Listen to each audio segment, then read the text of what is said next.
On this week in sales, we'll be looking at a new study that shows that 60% of sales coaching is random or informal. We're going to get Victor's opinion on how random or informal sales coaching and training should be in a second. We're going to look at why 80% of B2B interactions between suppliers and buyers will occur in the digital channels in 2025 onwards. We're going to ask if, well, do tattoos matter? Should a tattoo stop you getting a sales job? Should you tattoo your brand's logo on your face? Will that lead to more conversions and more sales? And is there Does Will have a tattoo? Does Will have a tattoo? We're going to find out. I've got that question written down to ask you as well, Victor. We'll cover that in a second. And finally, is there a new sales role coming? The VP of Pipeline. We'll get Victor's and my opinions on that. So, Victor, let's get started with this news from CSO Insights about sales coaching and essentially it being non-existent. If something's informal, if something isn't planned, does it really exist? It does not. It's not going to happen. And it's random, ad hoc. But it's interesting. How many companies have you worked for as a salesperson, Will, before I jump into the article, where you actually had a formal coaching session? Think back on that. So it depends. So is a probably the starting point. How do you define a coaching session, Victor? Every Friday we get together at 2:00 to review your pipeline. I've never had that. I've had a pipeline review once a quarter, which was basically a rollicking that hadn't done this or should do that. But I've never had someone sit down and say, "I'm going to help you suss out what the plan is." What was that word? Suss out? Suss out, like work out a plan, work together. This is where that UK, American thing really kind of hampers us a little bit. Suss out. So, like, just thinking, you used the phrase last week. Was it ball breaker or something like that? Someone being a ball ache. Ball ache. That's what kind of sounds like. Well, you said bollock. Mm-hmm. That's what threw me off a little bit. But anyway, that's just me. So anyway, so this study by CSO Insights, you'll find it on their blog. It's got basically says it's after all this time, do we still need to fix coaching? Lack of formal coaching today after more than 2 decades of bemoaning. Now there's a word, Will. Bemoaning the opportunity cost of incomplete or ineffective coaching. Formality is lacking. In fact, 60% of more than the 900 sales organizations in the 5th annual Sales Enablement Study still use a random or informal process. Now, again, we all, it's interesting. Daniel Pink has a statement that says, there's what science says and what businesses do. I always like that phrase, what science says and businesses do. And the science says that coaching matters. I think the average is 2 to 3 hours per month to really be effective. But yet businesses don't do it. And I always go, why is it? Why is it, Will? Why do you think they don't do it? Okay, so I'll prerequisite this. I've got very minimal management kind of experience other than managing our team, which is about 8 of us now over at salesman.org. So, and it's all done remotely. So to answer your question, Victor, I think, in my opinion, so I'm talking about this from my opinion as someone on the ground floor as a salesperson, right? I think that a lot of managers don't really care about the success of their salespeople. They only care to the point of that they want to hit their own targets. And so if someone's hitting the target, if they're close to hitting the target, then they're going to focus on people that aren't getting the numbers and then eventually just sack them rather than really. I know this sounds cliche, right? But really investing in the team. Isn't that intertwined? Well, of course. Yeah. Pointing out the obvious. There it is, Victor, the obvious. And so I think back of when I was a manager managing salespeople. Mm-hmm. And in the spirit of full disclosure here, I didn't coach. And my mindset was, as primitive as Neanderthal as this may sound now, is that, come on, man, I hired you. I'm paying you a lot of money. You know what to do. Get it done. If I got to babysit you, why did I hire you?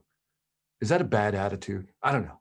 I think that's the attitude that people have, though, Victor, in that it's, and this doubles down. So if you then acquire a team via, job promotion or whatever it is, and you didn't hire them, then you go mentally, well, subconsciously, perhaps, it's not my fault. I didn't hire these suckers.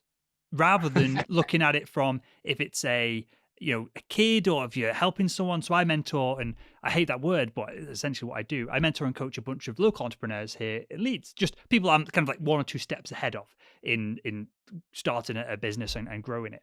And I really enjoy that. I get loads of value out of it.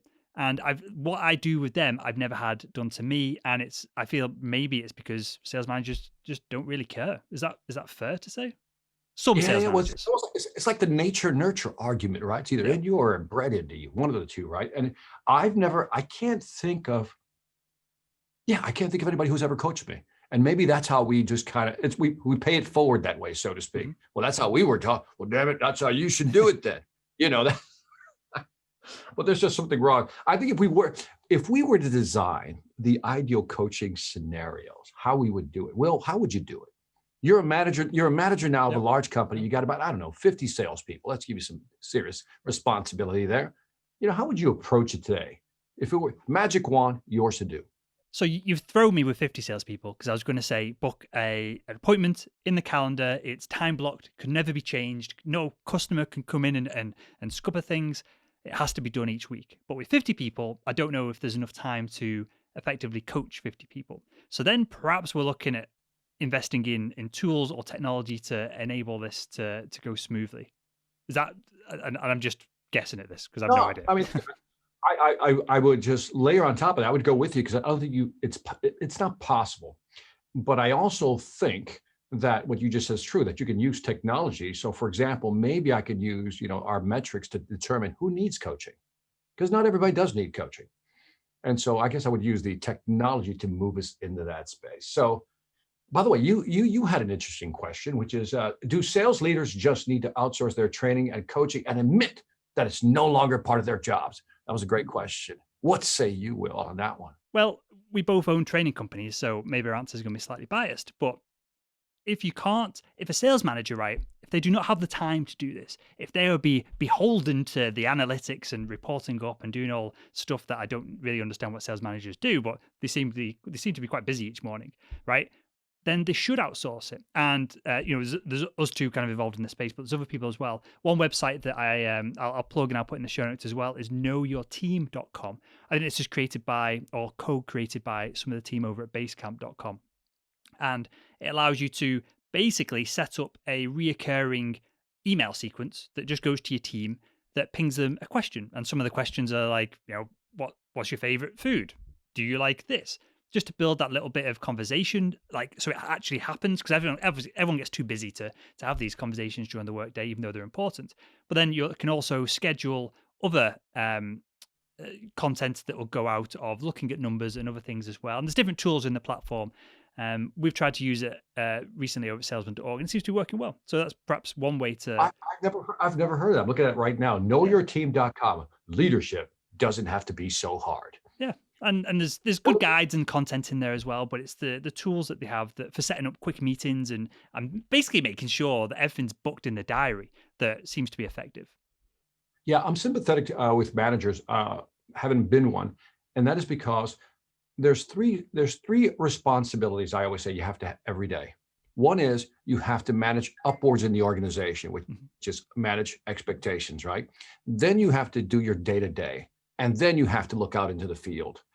And if we were to equally divide those into thirds, you can quickly see that managers simply don't have a lot of time. So I would say I would take my struggling salespeople and figure out, if I can't coach them, let me find a coach for them. But how does this work, Victor, from the perspective, Pareto's law, 80-20? Would you not get I don't know the answer to this, but is there not a chance that you'd get higher performance across the team by focusing on the guys and girls that are absolutely crushing it and helping them level up versus focusing on the other end? I knew you were going to say that. I had like a Matrix moment with you right now. I knew he was going to come back with that one. Oh, we're so in line. You're right, because most people say just keep investing in your top 20%, right? But there might be some, so I always like to do the 20-60-20 rule. 20% killing it, 60% just hanging in there, 20% are truly struggling. I would invest in moving the 60% into the 20% range. That's how I would do it.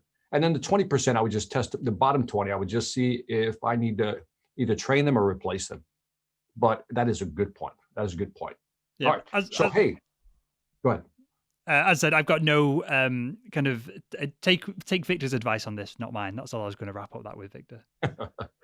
All right, man. Your turn. What does Gartner say? Gartner, the legends, the massive organization that is Gartner, say that 80% of B2B sales interactions between buyers and suppliers, I don't know other sales interactions they'd be monitoring, but interactions between buyers and suppliers will occur in digital channels by 2025. This is not groundbreaking news. It's pretty obvious, right? Because even a phone call, I've not given anyone my phone number. You don't even have my phone number, Victor. Everything I do is over Skype and digital channels. I don't do anything over anything that isn't digital anymore. That is correct. I mean, if you think about it, I mean, if we're going to parse what digital is, we've been using digital since we started using the phone, kind of. It was analog, but we went digital eventually, right? And so I believe this to be true. And before the show got started, I told you I interviewed John Barrows, right? And I asked him a question along these lines about, what's the future of selling? And he was talking about, the great divide between, let's say, the baby boomers and those who know technology, Gen Xers, millennials. And I think Gen Xers and millennials, they were born with technology. I mean, they came out of the womb with a tablet and on one hand and a phone in the other. And so I think the transition is going to be easier, but I also think that customers don't want to talk to salespeople.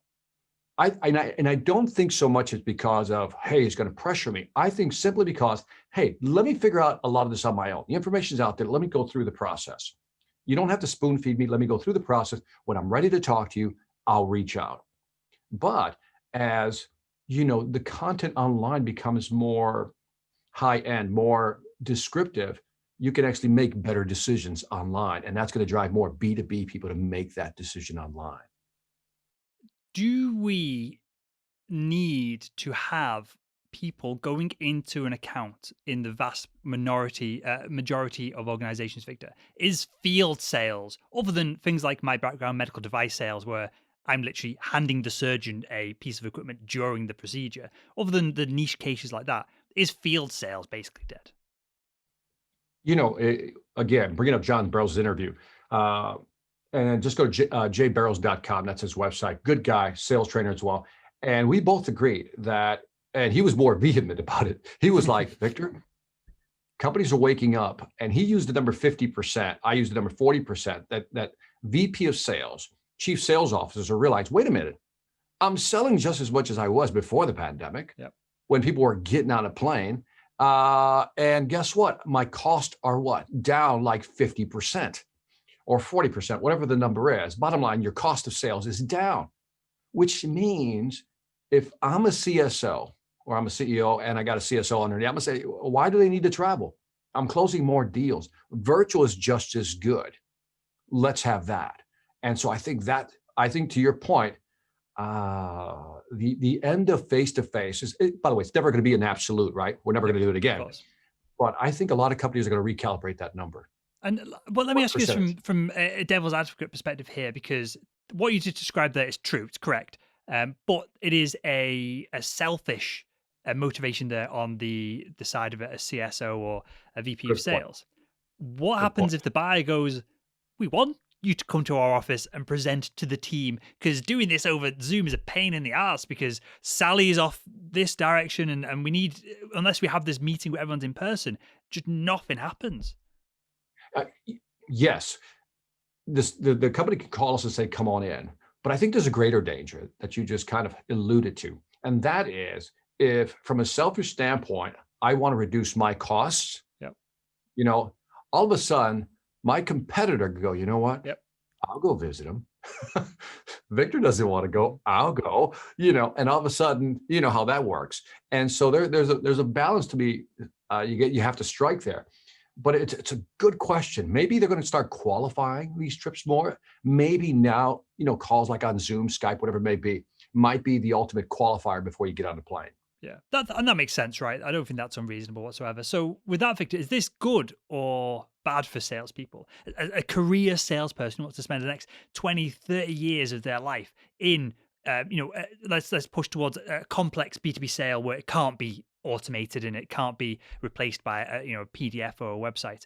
If someone wants to invest in that career, is this good or bad for them? I think the the traditional sales job as we know it today is disappearing quickly. It's like, some species that's being extinguished very quietly in the savannah and you don't know about it. The bones are being buried type of thing. And what's emerging out of the primordial ooze of new sales is this SDR / account executive that's a hybrid that would rather work from inside to get the business. But if I got to travel, I'll travel. And that person will now take care of, let's say, the full sales cycle, beginning to end, one point of contact. I am him, I am her type of thing. So, what do you think? So just to clarify, you think that the SDR, customer success, is going to morph into one contact point over the course of the next few years for some people? If you say B2B complex sale, I would say yes. I would say yes, because all of a sudden I want to take responsibility for the full sales cycle because that's how it used to be done. If you think about it, we had a portfolio of customers. You came from the medical device industry. You had a portfolio. You knew who you had to visit. You knew who all the players were. You knew all the players in the industry, competitors, so forth. And I think we've gotten away from that because, we've gone into this massive, bam, let's blast out content, wait for the leads to come in, and then we'll contact them, which is why account-based marketing is now kind of making a resurgence, which is really B2B selling, just more strategic with technology. Come on, let's be honest about this for a second. So I think there's inside, outside might just be inside. And if I need to go outside and go get it, I will. Yeah, I agree. And if it does go that way, I am totally on board. I think that's better for salespeople because then you can say, I have been here for X amount of months. I on my own, without any, obviously support from the company and whoever else, but I've generated this revenue. And so a price can be put on your head that it allows you to be commissions based, because I think it's difficult to, and I see this trend in some of the conversations I've had recently, Victor, of companies are trying to pull commissions off the table and move a lot of sales roles to customer success based esque roles where you're basing things on the customer being happy which is not unreasonable, versus the amount of deals that have been done and the revenue generated. Interesting. That's that's another topic to cover. That's an interesting topic. I would be careful with that one though. Yeah. Well, let me tell you about this. Let me share this, Victor. So I don't think we've talked about this before. I've talked about it on the podcast before. My dad bought a car. It came up in conversation the other day. My dad bought a car from this place called Motorpoint in the UK, right? It's a big car supermarket would be the way I'd describe it. And the cars they've all got like a 50 miles on, 100 miles on. They're all basically brand new cars that the dealerships couldn't shift from the forecourt. So I assume they sell them cheap and Motorpoint buys them. So my dad bought a car from there. I went with him because he wanted backup in case it was going to be sold to. And, my dad's owned small businesses. He's not soft kind of thing. But he felt like he wanted me to come with him. And in case we were going to have to duel with a salesperson to get a deal done, right? Walked in the door. Guy came over. He goes, right, I'm not a salesperson. There's no commissions. I get a bonus if you're happy at the end of this, whether you buy or not. I was like, okay, that's good. And he was like, right, have a wander around, right? Have a wander around. And if there's any cars you like, come and let me know and I'll give you the keys and I can either stand with you and answer questions or I can give you the keys and you can't drive it without me being in the car, clearly, but you can get in and have a look around and see what's up. So we got the now, before keys. you go any further, Sure. I'm listening to you say this, right? Tell the story. I think it's great. And people are listening to this. And at this moment, you have to ask yourself, do I like this? Do I like this approach? And my immediate reaction, I could be wrong. I don't know where this story is going, which is why I stopped you. I'm going, I kind of like this. I kind of like this. So you'll see where it goes in a minute, Victor, right? So we get keys to this VW and this Ford, like SUVs, and we're going through them and the price is on there, and the guy's like, the price is the price. There's no negotiations either way. That's what it is. So it's a fair price. It's not unreasonable, and it's it is what it is. And the VW is slightly more expensive, and it's less spec'd, and the Ford is slightly cheaper, but it's better spec'd. And he comes back over, and we give him the keys, and he's like, "Well, can we go and test drive?" He's like, "Yeah, go around the around the motorway where the place is, and give it a test drive. Come back." And the guy goes, "What do you think?" And Dad goes, "All right, I'll buy the Ford," and that was it. That was literally the whole conversation, the whole transaction. But why I'm telling you this tale, Victor, is my dad has told so many people about this place that all his mates, I'm not exaggerating here, right? 5, 6, 7 of his mates have bought cars from there over the past couple of years as well. My dad now, as one happy customer, has generated literally hundreds of thousands of pounds worth of revenue for this organization. Isn't that amazing? Isn't that, Will? That's like a microcosm of what we want. Mm-hmm. Just be upfront. I don't get commissions, whether you buy or not, it doesn't matter to me. I'm just here to help you make a buying decision. If Yep. you need clarification or confirmation, I'm here for you. If you want me to stand next to you and hold your hand, I'll do that. If you want me to get away, I'll do that too. I'm like, it's exactly what I want. Yep. And as soon as I went through that conversation, that engagement, that buying cycle, or sales cycle, however they want to describe it, I was like, this is it. This is, other than a few niche areas. So, for example, medical devices, I had to go in, I had to do training, and it was a similar kind of thing, but this is large account based sales, and so I wouldn't. I had to put a lot more work in than what this guy had to do to sell a car to close his account, and so I should be compensated appropriately for that. But other than that, with the ability that brands have to market and get information in front of us, I think we're on the same wavelength there. Of that's probably where all this is leading, right?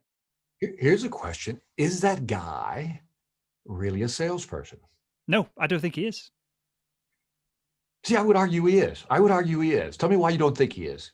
So I don't think you can split sales and directly generating revenue, using your influence to generate revenue. He was there to uh, essentially, in my opinion, do customer experience and make the last part of the buying journey as pleasant as possible. There was no follow up. There was no all the things that we tie into sales. There was very little of any of that. And as I said, he was just happy to be there, and it was probably job was a lot less stressful than any sales job. So that probably ties into it as well. So what if, for example, let's say you go in there and you don't know his car. You don't know cars as much. You and your father don't know cars much. And you have two choices, maybe three. And you're just wrapped up in a Gordian knot here. You can't decide. You then turn to that person and say, hey, help me out. So here we go, Victor. I love this, right? I don't know if he would be all that helpful because he's got no. Then your answer is correct. Then your answer is correct. So he might be able to give you the information, but sometimes, and I think, tell me if I'm right in saying this, I think sometimes in sales, you have to have just so much, you have to know your product, your service, your industry. You've got to know it so well that you're capable of saying that is the correct decision right there. In my opinion, you should be doing this. I don't think that guy was capable of doing that. I think he was too, I think he was capable of doing that, but he wasn't trained to do that. And I think that's perhaps the difference between how I experience sales and how I sell. I use my industry knowledge to benefit people, to add insights, to share value. But this guy could have been replaced by a screen rolling around with a bag of keys and, with the stats of the car. I always say, and the only time I think he should be called a salesperson is that if you asked him a question and he was able to provide one of two things: confirmation based on what you're asking, yes, that is correct, or clarification. Let me help you understand this. And if none of that's happening, then you are absolutely right. That person is not a salesperson. So interesting. So, hey, Will, did you know there's a new trend? How's that for an opening? That was a sick transition, Victor, right there. Did you know there's something now called, drum roll please, VP of Pipeline? I saw this this is a Forbes article, Forbes.com, and I saw this and I go, a VP of Pipeline, a key role for aligning sales and marketing.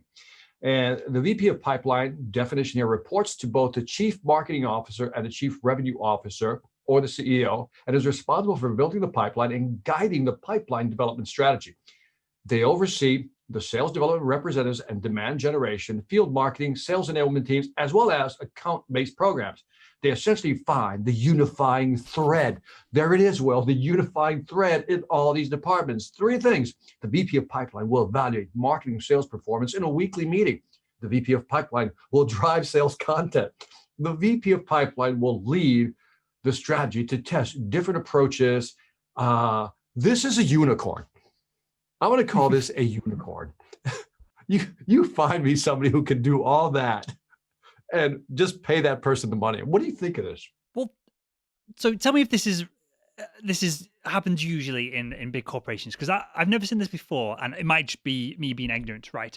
But a corporation typically has CSO, CEO, president, whoever at the top, going down to over the C-suite, then going down to VPs. Is it usual for someone to report to two people above them? Because if that's the case, then surely this is inverted and that person's priorities are never going to be straight. This is a mess. This right here, if anybody knew business and understood organizations, they would go, there is no way that is going to work. I, at one time, little personal history, was selling technology, telecom products. We had 6 different business units, which means I had 6 different people who paid for my whole teams and my salary. I had 6 different bosses. And everyone would call every other week to say, why aren't you pushing my stuff? Why aren't you pushing my stuff? And I had to be like a diplomat.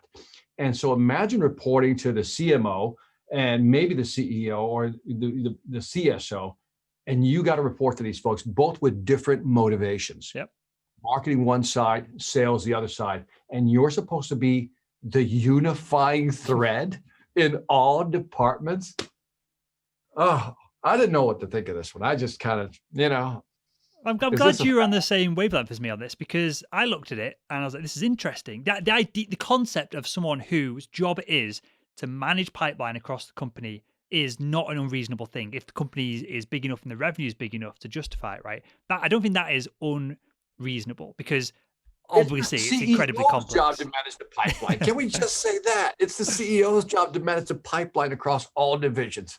So how do we fix this? We've got a magic wand, Victor. How do we fix this divide between sales and marketing? We just spent 20 minutes banging on about the fact that they're so aligned right now that essentially sales is finishing off a lot of marketing's work and getting the deal done. How do we fix the problem? I think I would collapse them both under, I don't know what the new title should be, and I like Chief Revenue Officer. I kind of like that title, but it doesn't have enough marketing in it. So I don't know, as a Chief Marketing Revenue Officer, or Chief Marketing Sales Officer, Chief Marketing Officer, But why doesn't it have enough marketing in it? Because this is something that I don't get. Is this because, and maybe we should have a conversation with a CMO who can put us in our place, but is it because we think marketing is all fancy pants, nonsense branding and making pretty images, and we think sales do the actual work, that we want to balance out the two? Or should it be a CRO who then just says, your job is to generate leads, forget all the rest of it. Your job is to close them? Well, I'm not going to argue with you on the title. I think we both agree that it should be collapsed under sales and marketing should have one overlord, right? And that overlord should say, look, I need you to make sure that the customer journey and preference formation and all those beautiful things happen. Sales, I need you to close those marketing qualified leads type of thing. And it'll drop to the bottom line. I think the VP of pipeline it's a horrible job for a person who's going to be caught between, in the crossfire, and the amount of blame and, displacement of who's to blame for what is going to be incredible. That's a position for failure. I was going to say, is that maybe the point of it, that it is someone to dump a load of stuff that we don't understand onto, and hopefully they can make it happen? Yeah. Or we say we need a scapegoat. Every month, the chief marketing officer got together with the chief sales officer. Look, here's the deal. So they don't blame you or me. Why don't we just create a new position called the VP of Pipeline, and we'll just blame that person? I feel like, not in the same vein as this, but on a similar kind of pathway, I feel like sales enablement and all these titles of those individuals that are coming out are difficult jobs as well, because what you're doing, you're managing technology, you're creating content, you're making sure that everyone's on board, you're doing all these different jobs, but there's no box to tick, or there's too many boxes to tick, right? That you can just be blamed for a lot of the stuff.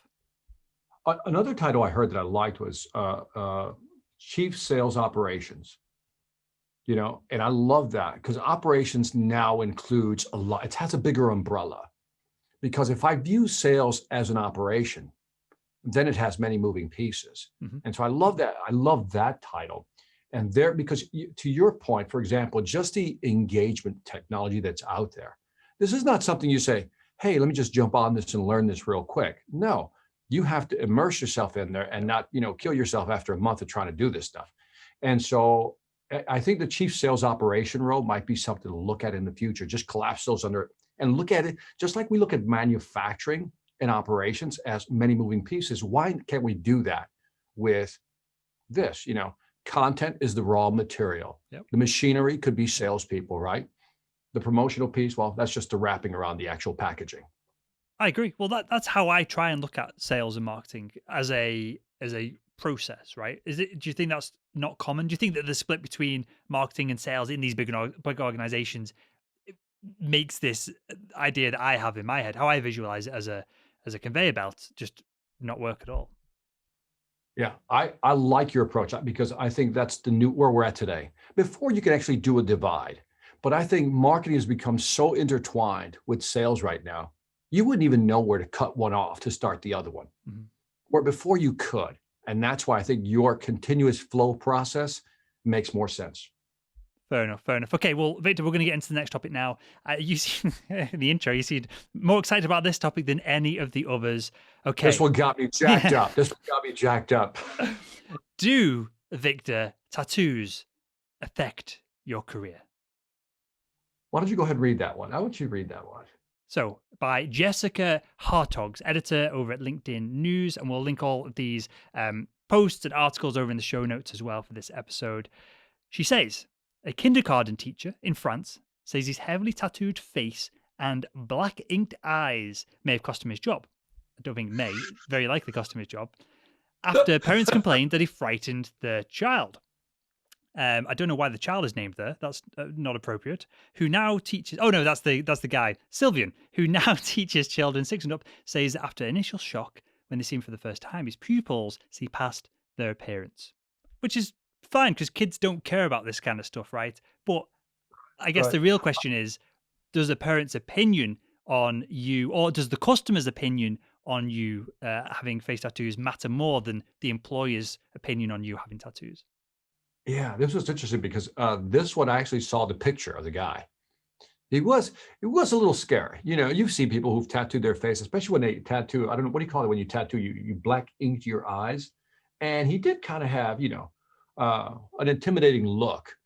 But I don't know. Should we expose kids to this stuff early on? See, I mean, there's just so many ways you can look at this. Like if I'm a parent and these kids are only 6, I don't want them to see this and be influenced by them, especially if I think, because that's where this whole argument goes.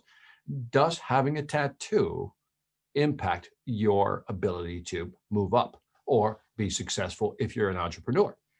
Well, look, there's precedents for this, right? Of if we start at the very bottom, if you wear socks and sandals to a business meeting with a bunch of bankers, they're not going to take you seriously, and so you're not going to get a deal done. Tattoos on your face are just the far end of this scale, right?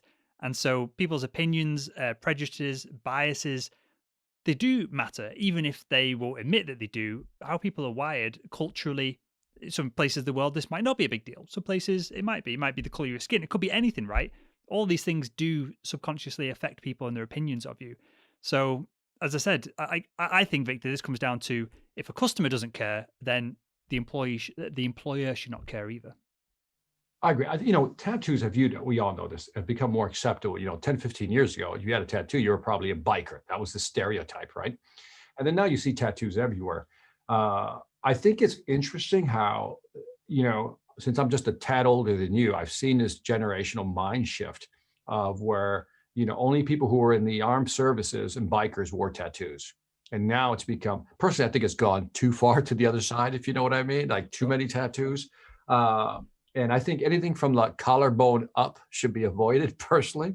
Like do all the tattoos you want, but if you need to cover it up to look businesslike, I got a friend, his name is Ken, and I didn't realize he was tattooed up. And I've known this guy for a few years. Mhm. And then he posted this poster on this picture on Instagram where he had just completed these huge tattoos, front and back. And this was just a new tattoo he was adding. And I'm like, dude, I'd never noticed you had it. He goes, no. He says, it's almost like the Yakuza way. Mhm. You Yeah. only go up to the wrist, to the collarbone, and nobody knows you have one. And I think there's something to be said for that. But there's nothing wrong. Some of them actually look pretty cool. So I don't have an opinion on them. I don't have a tattoo. But the question is, does Will Barron have a tattoo? The answer is no, but I do want one. I've just been too. Every year or so, it becomes up. Every year, January, December time, I do my goals for the year and all that kind of stuff.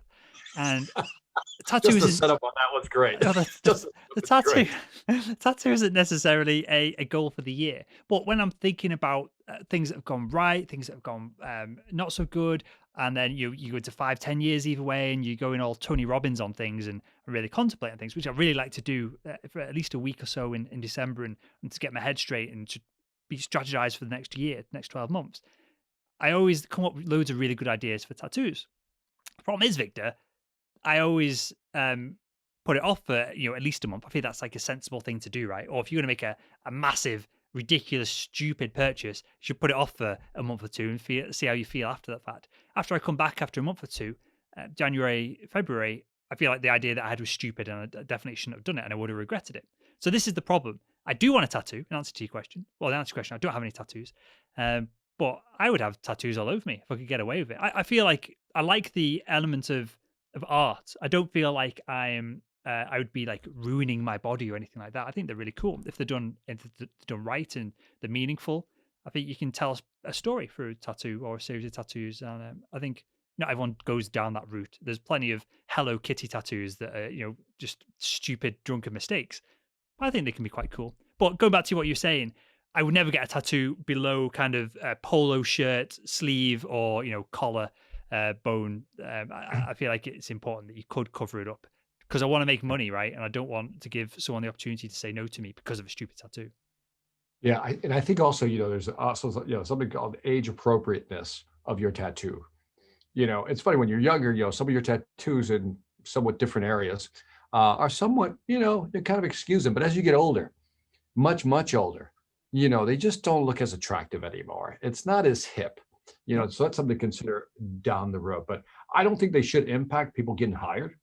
I don't think in this case, I think this one's a toss up because I saw the picture and I could understand the parents like hesitation for kids to be exposed to this type of I guess culture that early without really understanding what they were actually looking at. So I don't know. Let me ask you this then, Victor. This will be a great way to wrap this up, right?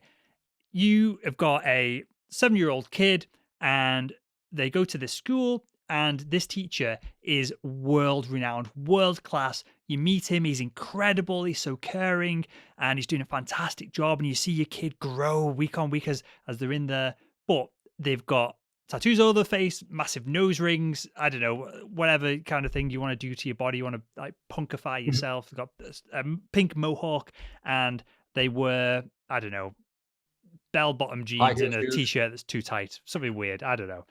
Okay. Would you be complaining or would you be like, fine, the teacher's exceptional at their job. They've got the skill set I need. And so I can look past all the rest of it.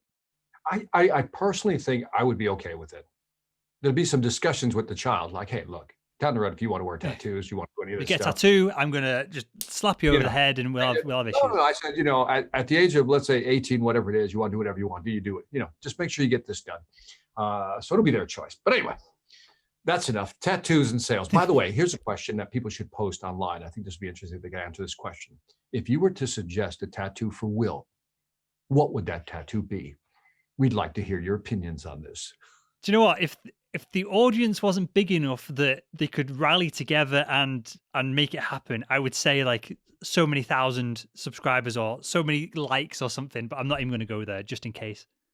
So how about 5,000? 5,000 people say Will should get a tattoo. No, because the audience now knows enough people that they could get their mates involved, and that could happen in an instant. What's your number, Will? Is it 10,000, no. 20,000? Is it 100,000? We're not doing this. If we were hypothetically to do this, I'd get people to put their money where their mouth is, and it would have to be a amount raised for charity. I would get something appropriate tattooed on me. All right. We'll leave it at that. And then I'll blame you, and I'll send you all the psychiatry bills and the PTSD trauma medication bills and all that kind of stuff after the fact, Victor. That's funny. All good, right. man. Should we move on to some sales tech updates? Because time's getting on here. Yep. Okay, so first one, and power move in brackets here in the doc. Forrester names Outreach a sales enablement leader. Outreach was given the highest possible scores in 11 criteria on the Forrester wave. Yeah. First off, Victor, let me ask you this. Does any of this really matter to consumers, or is this an ego stroke for a company? I think, when Forrester, puts you on their matrix and puts you as a leader, I think this is important for a company like Outreach, who's trying to compete with people like, like a Sales Loft, and then I said followed up by the others. And it lets other companies know that there's a new player in the market and they've been validated. So I see it as validation.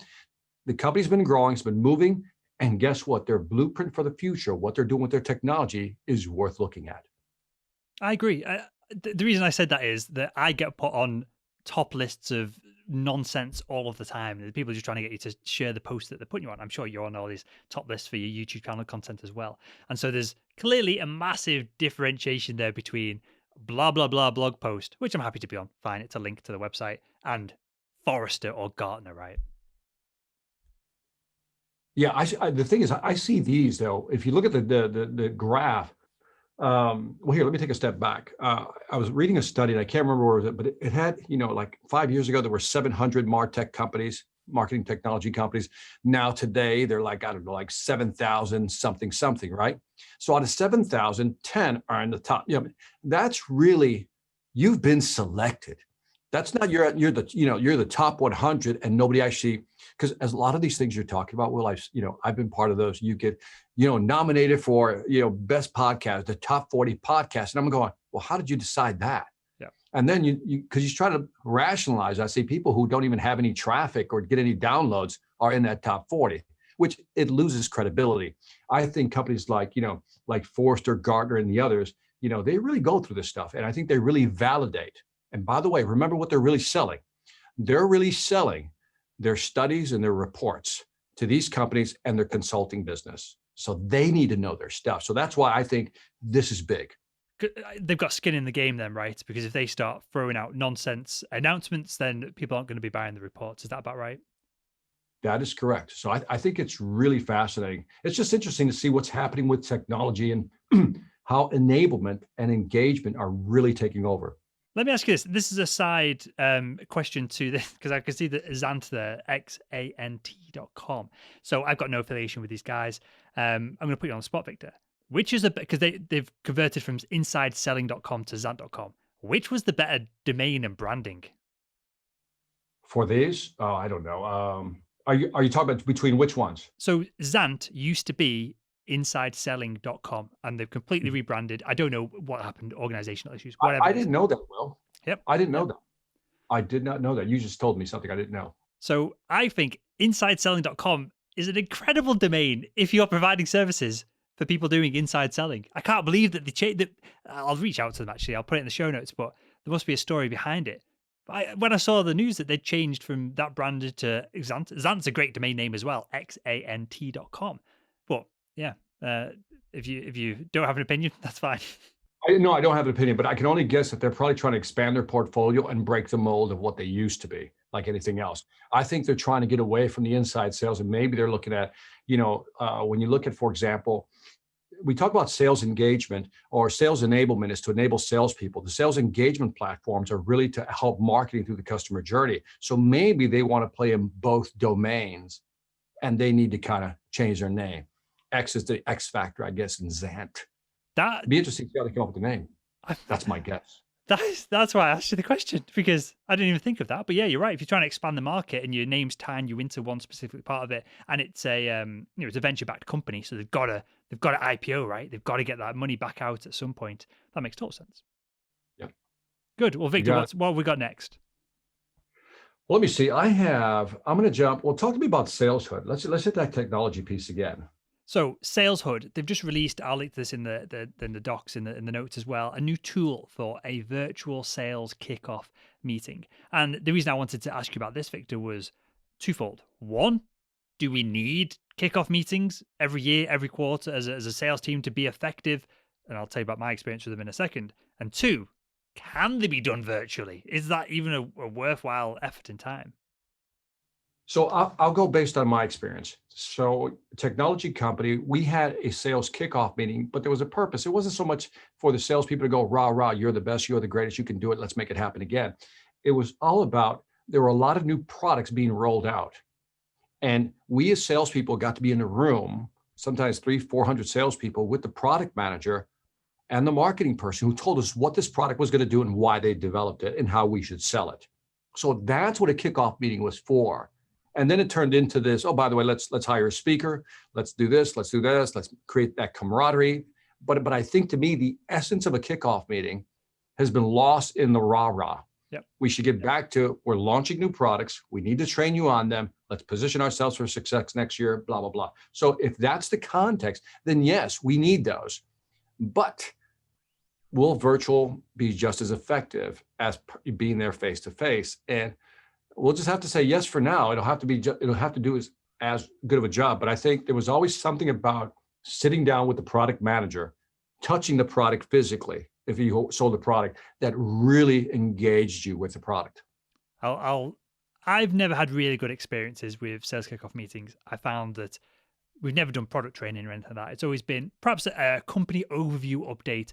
But I always thought it could be something that could be done in a real slick video that you spend 20 minutes watching rather than 2 days out of the calendar. And I would have to go from the beautiful north of England down to the south of England where all the southerners live, right? I'd have to go down there and spend time with them. And the last one I had, I'll tell you about this experience, Victor. I hope you don't have any Southern fans here. No, there's. I think I assume there's a similar kind of balance here between the East Coast and West Coast of America, where there's anywhere. We don't care about the West. Go ahead. Anywhere above Birmingham in the UK, the Southerners just think like inbred farmers. That's basically the stereotype of us lot. But with that said, the last kickoff meeting I went to, Victor, I sat down and I felt a rumble in my phone. I'm like, oh, friggin' hell, what's this going on? So I ignored it, right? No big deal. We're at a kickoff meeting. I can call the customer back in the break. Who cares? Not a big deal. Get another buzz. Not a big deal. Next thing, my sales manager is texting me, and I can see him texting me, and he's looking at me across the room, and he's telling me he's doing the arrow, right? The finger pointing, like, get outside now. We got a chat about something. So I'm like, oh, freaking hell. So I had a surgeon. Bear in mind that the sales team are there, the sales management team are there, the sales leadership team there, the CEO of the company is there. He was actually on stage speaking at the time. So I look like a right mug now, being dragged out of the meeting by my sales manager in front of the CEO, and you can tell, he's locked eyes on me. He knows that I've done something, called something, something's up. He's made a mental note to, whilst we're all in the same room, he'll catch me later on and just see how things are going. So I'm like, friggin' hell. And I had a surgeon who needed something, right? No big deal. He called me. I didn't answer. So then he called the sales manager. He didn't answer. Called the director of sales. Didn't answer. And then had left a voicemail on the CEO's phone, which the secretary picked up, and then pinged the message back down beneath all this. And the surgeon, by this point, by the time we all got to the room and called him back, we just called him on a group dial, right? He was going mental. And so I got absolute rollicking for something that wasn't my fault because we were dragged out of the sales conversation. And that's my opinion on kickoff meetings, Victor, that from the sales perspective, I've never got anything out of them. And I got a complete rollicking at the last one I went to. So there we are. By the way, is that word rollicking? It's a polite way of saying bollocking. Yeah, rollicking. Okay. So ours were planned, I think, a little better. We just probably had better management than you did because we were given time to make phone calls. So we would do like an hour run, hour and a half, and then boom, phone call time.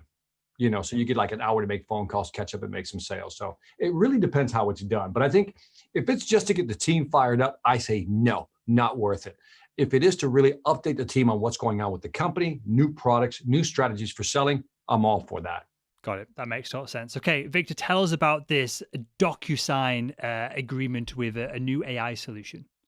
This to me was just a sign of things to come. And I've already seen some of this in, let's say, the legal business, right? Where the AI, the machine learning can actually find case laws rather, when you need to actually defend something or, whatever, prosecute somebody. And so now to see DocuSign adopt some of this technology so that basically, and now this was, by the way, I got this from a website called salestechstar.com. Again, we'll put the link in the description.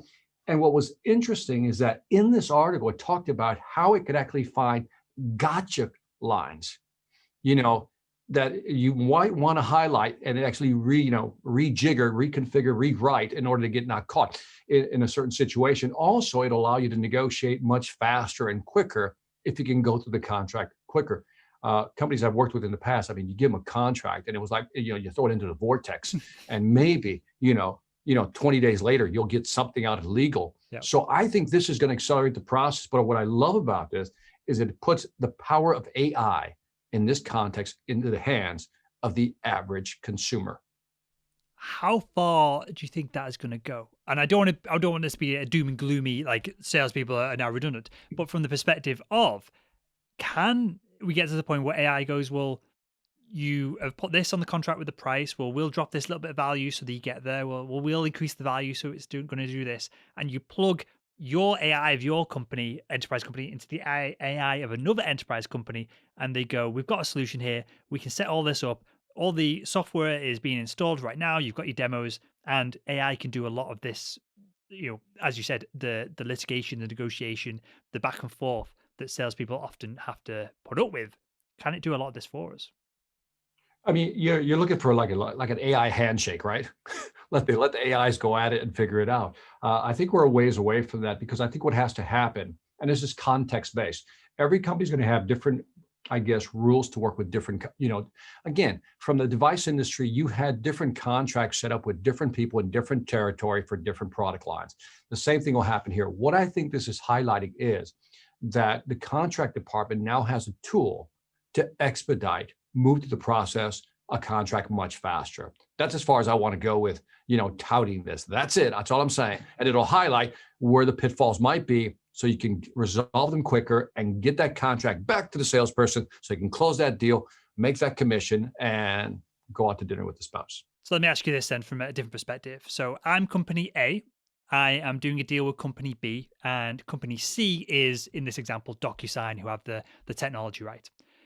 Who is to blame if 5 years down the line, things break down, we look through the contract and we realize that they've been screwing us over this one thing and we can't get out of the contract and everything's a mess? Is it our fault? Is it good on the company who negotiated this into the contract? Or do we get to blame that third party?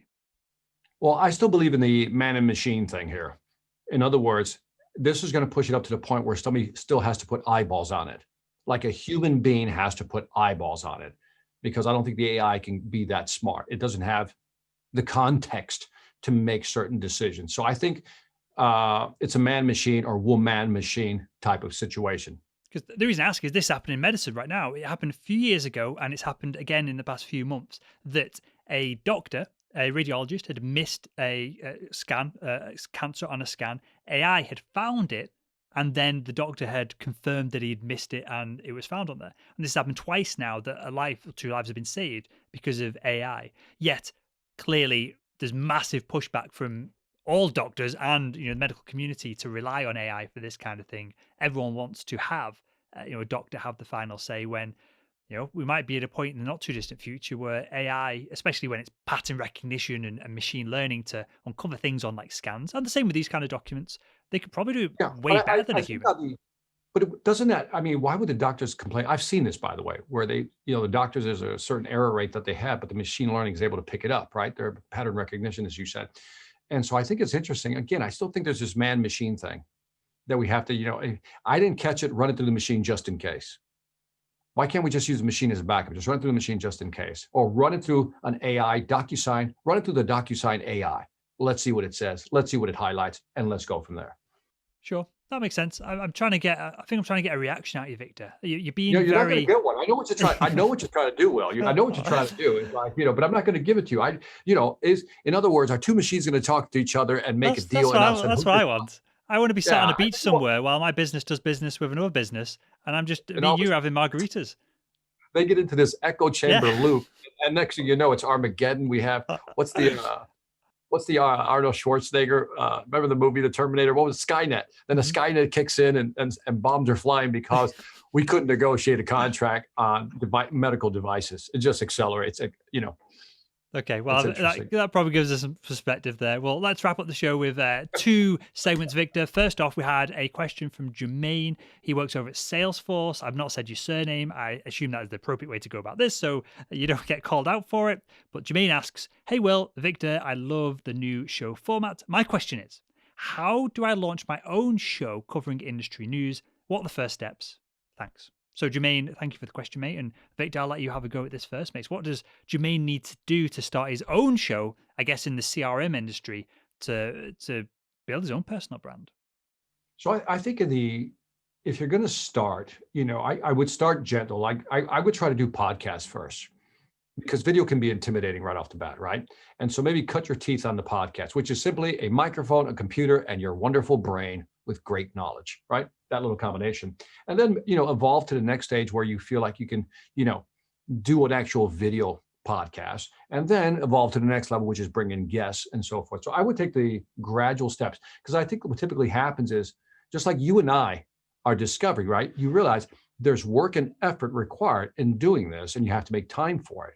And so I think that also has to be taken into consideration. Do you really, really, really want to do this? Because I don't think there's anything worse from someone looking at you and your personal brand of you start a project, you do it for 2 months, and then it's dormant for 3 years. I think that looks maybe even worse than just not doing anything, right? Exactly. And just staying in your lane. But with that, Victor, I did exactly what you just said. I was smiling when you said it. If you look at the YouTube channel, if you put it in reverse chronological order, you don't see my face on any of the content. It's always audio, and then there's a little bit of the guest and none of my face, because I was scared crapless of being on video when I first started with all of this, and it was only like, was it 3 years ago, 4 years ago, that I was nervous of being on video. I thought I looked stupid on video. Probably still look quite daft on video right now, but I don't know whether it was an ego thing. I don't know whether it was just not being able to get out of my comfort zone. I don't know what it was, but I look back at your YouTube channel plus TV show plus everything else that you've done speaking on stage. Did you have to get through that moment of being on video or being recorded and kind of like, get on with it as well? I think, yeah, I think the first step was getting over yourself, because we, as human beings, we always see our imperfections, right? And we magnify them in our head more than other people. And, so I got over that years ago when I started recording my first video. So And when was like I that? did Was that like 7, 8 years ago? 95. Wow. And that's so if you go online, you want to have a laugh. If you go online, you type in Victor Antonio first Toastmaster speech. I was a little thinner and I had beautiful locks on my head, just Wow. beautiful locks. And I remember looking at my first video, and I'm like, oh my God, I look horrible, this and that. But I just started doing it. And then you get over my first video, even on YouTube. I look back and I go, oh, that's horrible. But I go, just get over yourself. So, for Jermaine, get over yourself, Jermaine. You're good looking. I don't even know who you are. Even if you have a defect, it's probably, endearing, right, to somebody. So it's really the content. I think we can both agree on that, Will, that it's content really drives, people to want to listen or watch you.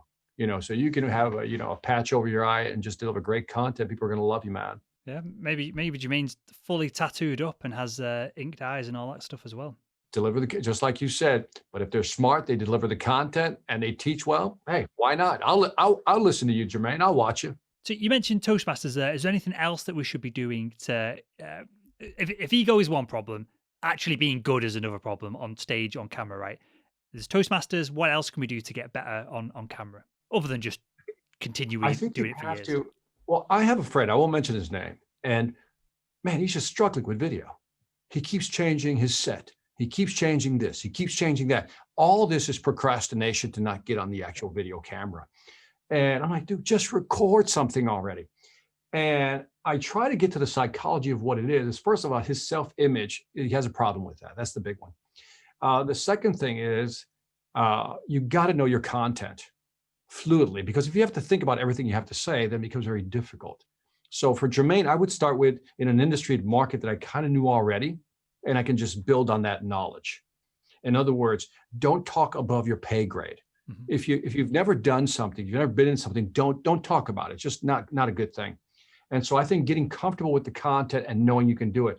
But I think you and we're like avid readers / studiers, watchers, listeners of content, because we want to up our game all the time and really understand what's going out there. So I think if you had that and you got over your self-image, then getting on camera is not a big deal.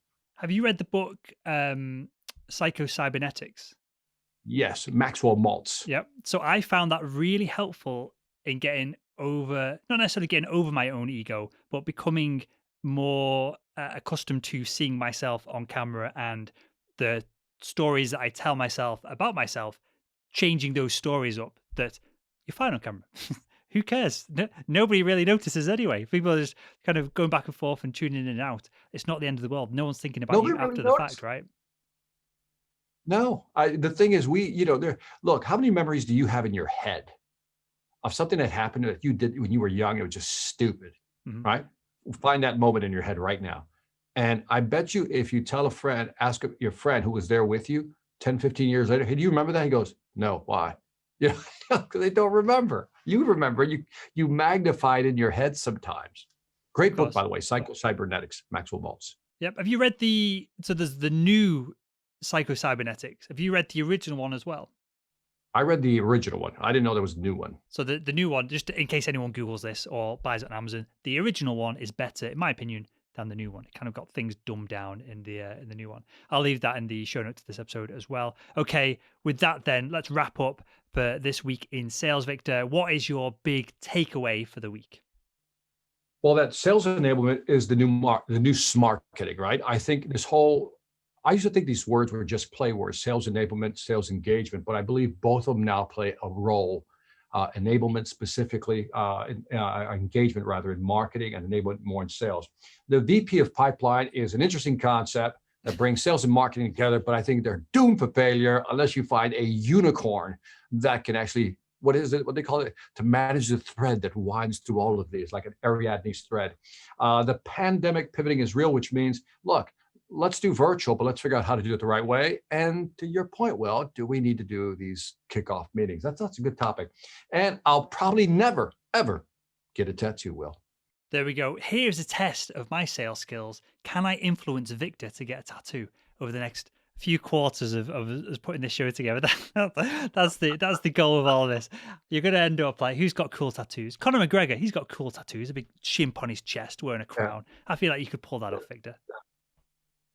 I don't know if I could pull that off. I don't think my wife would allow that. I'd have to get approval from the boss, man. So I think that's going to be a no-go right there. Good, man. Well, my takeaway from the week is kind of what we were talking about then with answering Jermaine's question is you should worry about what you can control and you should not worry about what you can't. And you can look into that as deeply or as lightly as you need to. But I find this is a really good, if I ever do feel stressed, if I ever feel like things are spiraling out of control, which is very rare, but business-wise, if things are not going my way, that's what I come back to every single time. What can I do today to move things forward? And what can I eradicate that are things that I'm worrying about that I'm in no control of? If you're not hitting your target, do more prospecting. If you are wanting to build your show out, Jermaine, start filming some content, put it online. And I don't think it's any more complex than that, right? Yeah, and like I said, I love the focus on what you can control and just do little things. They don't have to be massive things. We have it in mind that we have to do massive things. Sometimes, it's just doing the little things. Filming your first 1-minute video, 30 seconds. Come on, Jermaine, you can do it. 30 seconds, man. Put that thing on video. Put it down on video. And then just going from there and just building up. And I think but I love what you said earlier also that people aren't really paying attention to you, but they're paying attention to your content. And if you deliver great content, you will make an impact. Go, amazing Jermaine. Stuff. Amazing, Jermaine. I'm right back, Jermaine. We'll see. I won't kind of commit Victor to this, but I'll help you out if you have any questions about this and you want me to coach you of anything. So we'll get that rocking and rolling. Well, with that, Victor, from myself, that has been This Week in Sales. I'll wrap up by saying if you want to ask a question, leave your question in the comments below this video. You can email me, will@salesman.org, with your questions as well. And Victor, do you want to share your email address in case anyone wants to get in contact with you? Victor@victorantonio.com. Amazing stuff. And we'll speak with you all again next week.